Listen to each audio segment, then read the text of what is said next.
Okay, so this is an example of a paper that some students in a previous course of mine turned in, and the one thing that is missing on here, so please be aware, is a cover page.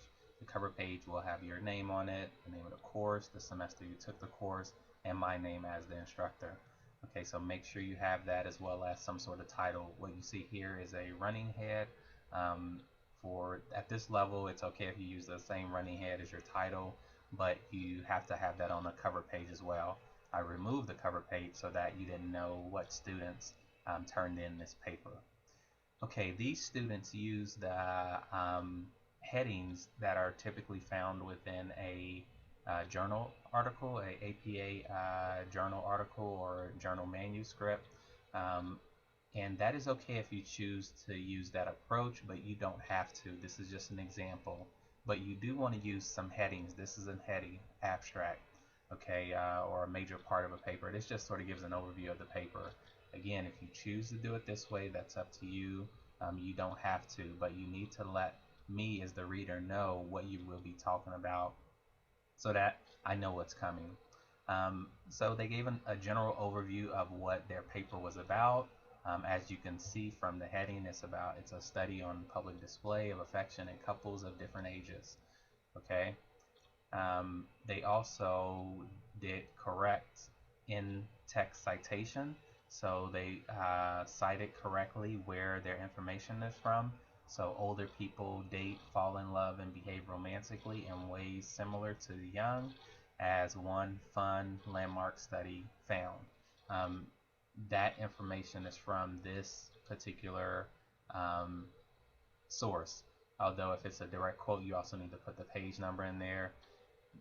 They sort of did that correctly.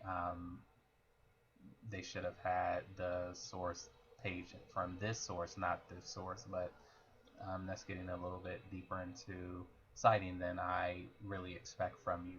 But you at least need to provide me with the source of your information.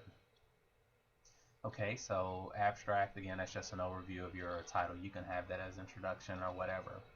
They went into the introduction to let me know what their paper was about.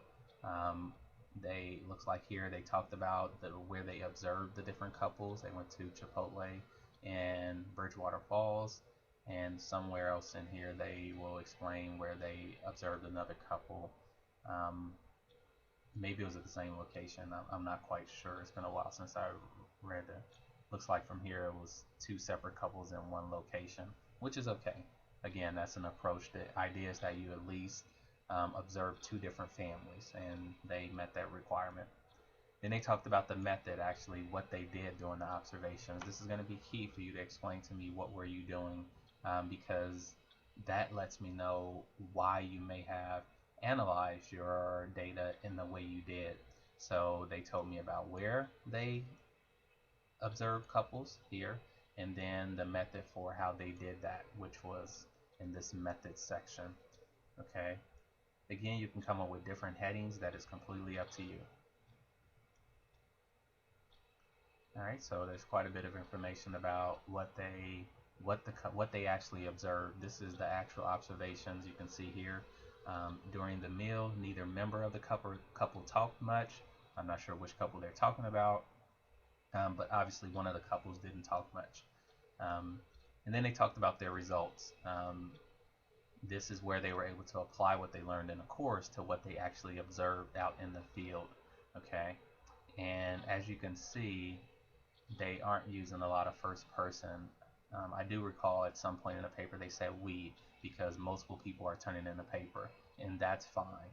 But this is where they talked about some of the things um, that they saw and related to the textbook, as well as in their conclusion.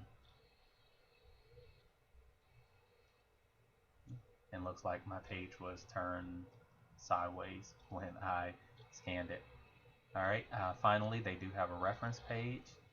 This is not cited correctly. You can go to APA OWL, OWL. I know Purdue has one and several other schools, and what that will tell you is how to actually cite a study correctly.